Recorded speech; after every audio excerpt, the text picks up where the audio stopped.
మీ అందరికీ ఓ మాటండి.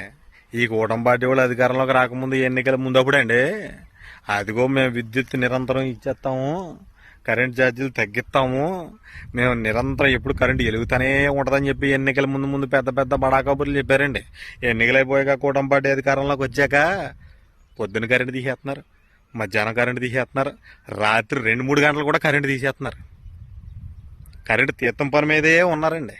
విద్యుత్ ఛార్జీలు తగ్గిస్తానని చెప్పి కరెంటు పొలవని పీకేసి కరెంట్ ఛార్జీలు పొలవమని ఆకాశానికి అంటుకునేలాగా రేట్లు పెంచేశారండి ఈ చంద్రబాబు నాయుడు సర్కారు. ఈ కూటమి పార్టీ ఓల్డ్ చిన్నపిల్లలు ఉంటారు, గర్భమైన వాళ్ళు ఉంటారు, ఈ ముసలోళ్ళు ఉంటారు, ముసలమ్మలు ఉంటారు, బోళ్ళు మంది ఉంటారు. ఈ ఎండాకాలం కరెంటు లేకపోతే ఉండలేము. ఏసీలు ఉన్నవాళ్ళు, ఏసీలు లేని వాళ్ళ పరిస్థితి చాలా దారుణంగా ఉంటుందండి ఎండాకాలం. ఏసీ లేకపోయినా కూలర్ లేకపోయినా అల్లాడిపోతున్నాం. ఇంకో కరెంటు లేక ఇలా చెట్ల కిందకు వచ్చేసి గాలి సేద తీర్చుకోవాల్సి వస్తూ ఉంది.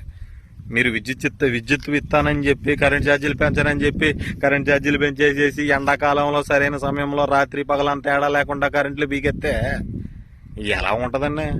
ఈ జనాలు ఎలా బతకాలండి? ఉక్కపోతలతో చెమటలతో అల్లాడిపోతా ఉన్నారు. రాత్రులు కరెంట్లు పోతా ఉంటే పిల్లల గోలలతో మామూలుగా ఏడవట్లేదండి, పిల్లలు అల్లాడిపోతా ఉన్నారు. దయచేసి కరెంట్ ఛార్జీలు పెంచేశారు. ఎలాగో పెంచేశారు, ఎవడో అడగడం మిమ్మల్ని. ఎందుకంటే మీరు పెంచినా పెంచకపోయినా మీ కూటమి పార్టీ అంటేనే, మీ ప్రభుత్వం అంటేనే కమ్మగా ఉంటుంది ప్రతి ఒక్కరికైనా.